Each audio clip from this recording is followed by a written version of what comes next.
fundamental, se a gente realmente respeita e gosta deles, respeitar a fisiologia e as necessidades deles. E tomar um pouco de cuidado quando a gente faz a extrapolação das nossas aspectos culturais, filosóficos e alimentar, quando chegam na questão alimentar para eles.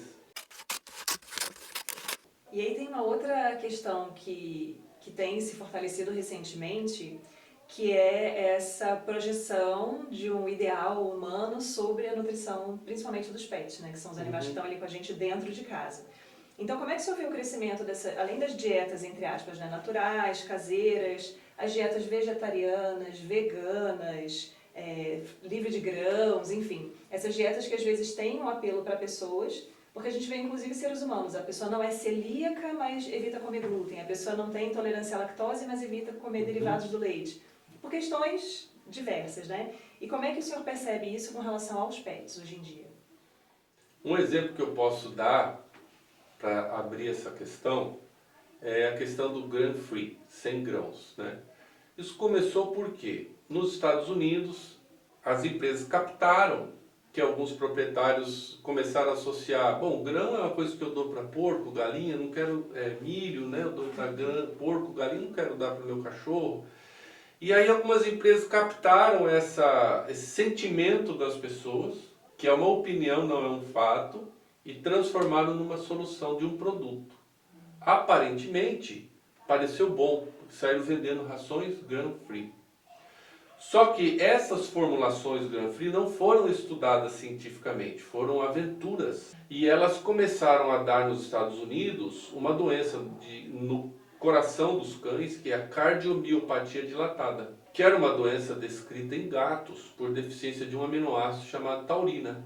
Começou-se todo um debate, no auge da crise, o Ministério da Agricultura, o FDA dos Estados Unidos, recomendou fortemente no site deles não dar mais essas rações, criou-se uma crise, e aí as pessoas corrigiram as fórmulas e viram que o problema não era ser com grão ou sem grão, era que elas não foram bem feitas, porque não se conhecia aquelas matérias-primas de forma adequada. E hoje nós temos rações com grãos, rações grain-free, sem grãos, mas todas hoje já conseguem ser adequadamente formuladas. Então isso mostra como que uma decisão baseada numa falsa evidência, porque não tinha respaldo científico, às vezes é desastrosa, né? E por que surgem essas situações? Porque a nutrição, pessoal, é um hábito cultural. A gente não come só para se alimentar. A gente não é robô. A gente come culturalmente. Toda festa tem a sua comida. Agora teve a festa junina, tem a comida. Na Páscoa, todas as festas. Então todas as comemorações e celebrações têm a sua comida. Você convida alguém para sua casa, pelo menos um copo d'água, né? Você tem que dar alguma coisa para a pessoa. Então, as pessoas, quando os cães e gatos começaram a ficar dentro de casa cada vez mais, quiseram naturalmente, eu entendo como um processo natural, transferir para eles valores culturais e éticos delas. Eu sinto um pouco mais confortável em falar nisso porque eu sou vegetariano, como eu falei, há mais de 35 anos. Agora, eu tenho os meus valores culturais de não comer carne. Agora, a minha cachorra adora, quando ela consegue, ela mata uma pomba. Ontem mesmo eu tirei um filhotinho de pomba da boca dela, ainda estava vivo, coitadinho, aí eu tentei pôr no ninho. Ela não partilha comigo as minhas opções culturais. Então eu penso que, dentro do respeito, eu deveria respeitar o animal como ele é. Esse é o meu ponto de vista. Agora, tecnicamente, eu consigo fazer uma ração vegetariana para cães? Consigo. Haverá uma vantagem? Não. Ela vai ser pior ou no máximo igual. Melhor, impossível. Porque o hábito natural fisiológico dele é comer carne. Para gatos é muito mais difícil. Muito mais difícil. Existem alguns nutrientes que seria muito difícil você encontrar. Então não teria para eles nenhuma vantagem. E então eu penso que são essas situações, né?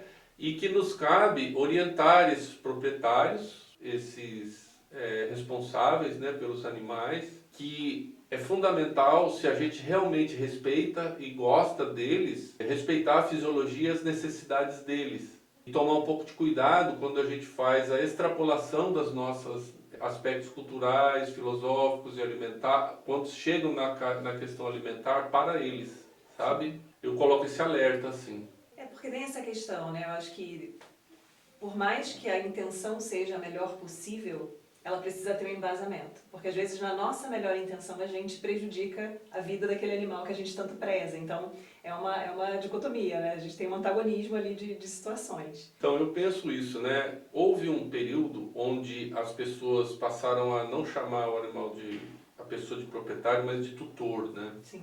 Eu nunca tive essa postura, sempre chamei de proprietário e agora o Conselho Federal recomenda responsável. Porque as pessoas se consideravam tutor, elas tinham dificuldade às vezes de disciplinar o animal que tinha uma atitude ruim, por exemplo, de brigar, de não sei o quê, mas ao mesmo tempo elas impunham a eles coisas que eles absolutamente não queriam.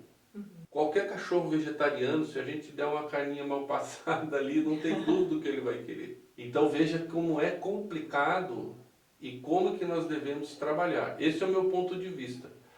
Mas do ponto de vista técnico, é possível fazer uma formulação vegetariana para cães, que seja nutricionalmente completa. A vantagem disso é que a gente precisa pensar para o animal, para o meio ambiente, se esse valor cultural para ele é válido, cada um decide, né? Sim.